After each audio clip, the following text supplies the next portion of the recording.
Welcome to SLH. Today I am going to teach you and we are going to study about the present perfect continuous tense.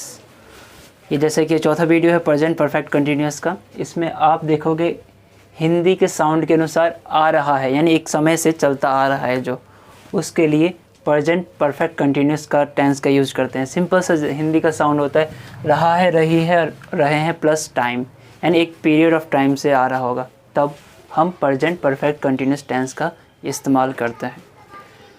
अगर English में देखें तो the activity started in past, यानी past में activity start हो चुकी है but still continue, यानी अभी तक कंटिन्यू है, और जस्ट स्टॉप्ड यानी हैड जस्ट स्टॉप, मतलब अभी अभी ख़त्म हुई है, स्टॉप हुआ है, अभी अभी ख़त्म हुआ।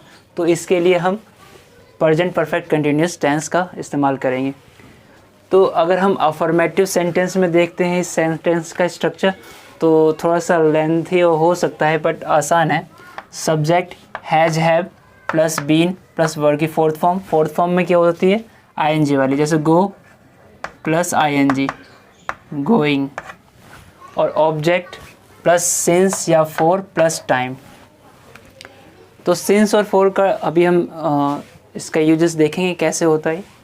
पर हैज़ और हैव का आपको पता है, हैज़ मतलब सिंगुलर पर्सन के साथ हैज़ का प्रयोग होगा, और हैव मतलब प्लूरल, जैसे आई, वी, दे, यू, आर, और दे, यू के साथ होगा, और दो नाउन होंगे तब हैव का प्रयोग होगा। तो जैसे कि एक सेंटेंस मैंने बनाया, रोज़ी अंग्रेज़ी पढ़ती रही है, यानी एक समय से पढ़ती रही है अंग्रेज़ी। तो इस तरह के सेंस और सेंटेंस में आप कैसे बनाओगे, सब्जेक्ट, हेल्पिंग वर्ब, वर्ब की फोर्थ फॉर्म प्लस ऑब्जेक्ट। रोज़ी हैज़ बीन स्टडिंग इंग्लिश, ये तो आपका हो गया। और थोड़ा सा इस स्ट्रक्चर को फॉलो करते हुए सेंटेंस बनाए तो देखो, वह 2 दिन से सिर्फ चाय पी रही है, यानी इसमें टाइम दे रखा है, यानी 2 दिन से चाय पी रही है, यानी एक टाइम से बता रहा है कि वो 2 दिन से चाय पी रही है। तो इसमें क्या हुआ, ही के साथ है जाएगा, he has been taking only tea for 2 days, ऐसा आएगा यहाँ पे। तो इस तरह के अफर्मेटिव सेंटेंस बनते हैं, हम इसकी प्रैक्टिस करेंगे, पर उससे पहले सिंस और फॉर का इस्तेमाल देख लेते हैं। जैसे कि लिखा हुआ है सिंस मतलब पॉइंट ऑफ टाइम के लिए, सिंस का प्रयोग पॉइंट ऑफ टाइम के लिए।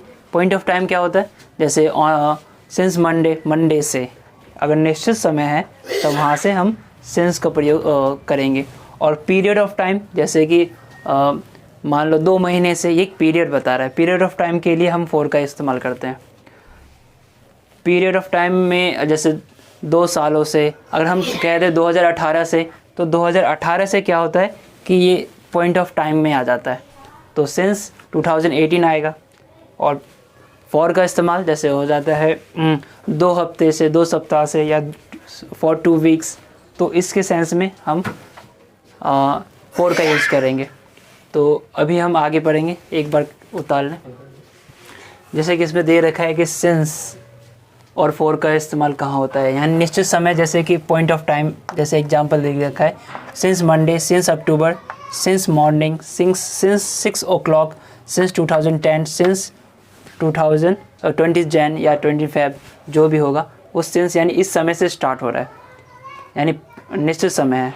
और इसमें पीरियड ऑफ टाइम होगा, इसमें निश्चित समय नहीं होगा फॉर के लिए, जैसे for 2 days, for 2 months, for 2 hours, for 2 years, but for 2 week, इसके साथ भी फॉर का इस्तेमाल होगा। लेकिन अगर लास्ट वीक दे रखा होता है तो इसमें आएगा सिंस लास्ट वीक, क्योंकि लास्ट वीक निश्चित हो जाता है एक टाइम से। तो हम इस तरह से देखते हैं सिंस और फॉर का इस्तेमाल। जैसे कि आप देख रहे हैं नेगेटिव सेंटेंस का स्ट्रक्चर क्या होता है, सिंपल है, subject has, have, not plus been plus verb की fourth form plus object, since, for plus time. अब इसका एक ट्रांसलेशन बनाते हैं, जैसे रोज़ी अंग्रेज़ी नहीं पढ़ती रही है, यानी Rosie has not been studying English. दूसरा, तुम 2 दिनों से अंग्रेज़ी नहीं पढ़ रहे हो, यानी you have not been studying English for 2 months। Now you can look at प्रश्नवाचक जैसे इंटरोगेटिव सेंटेंस पे इसका सेंटेंस का स्ट्रक्चर कैसे होता है, हैज़ हैव से स्टार्ट होगा। अगर डब्ल्यू फैमिली से हो तो हैज़ हैव से पहले डब्ल्यू फैमिली लग जाएगा। Has have plus subject plus not plus been plus verb की fourth form plus object plus since या फॉर या प्लस टाइम। तो अब उसका इंग्लिश बनाने की कोशिश करते हैं। सिंपल सा स्ट्रक्चर रूल में रखना है, कोई ज़्यादा डिफ़िकल्ट नहीं है। क्या रोजी अंग्रेजी पढ़ती रही है? Has Rosie been studying English? Question mark आएगा, इसमें भी क्वेश्चन मार्क आएगा, आगे लगा देना। क्या तुम सुबह से अखबार पढ़ते रहे हो? तो इसका इंग्लिश कैसे बनेगा? Have you been reading newspapers since morning? Since आएगा, सिंस मॉर्निंग आएगा। इसके अलावा थोड़ा प्रैक्टिस कर लेते हैं ऐसे ही। देखो जैसे वे लोग 8 बजे से लिख रहे हैं, इस तरह का सेंटेंस कैसे बनेगा? They have been writing since morning 8 o'clock। Okay, वह बहुत दिनों से बीमार है। She has been ill for a long time. और मैं प्रयत्न करता रहा हूँ, इस तरह के सेंटेंस में जब ऑब्जेक्ट के बाद सिंस और फॉर नहीं लगेगा तो सिंपल सा सेंटेंस बनेगा आई हैव बिन ट्राइंग। बच्चे 4 घंटे से सो रहे हैं, यानी बच्चे यानी children have been sleeping for 4 hours। इस तरह के सेंटेंस की प्रैक्टिस लगातार करने से ही आपकी स्पीकिंग स्किल भी सुधरेगी और प्लस राइटिंग में भी इम्प्रूवमेंट आएगा। तो थैंक यू फॉर दिस।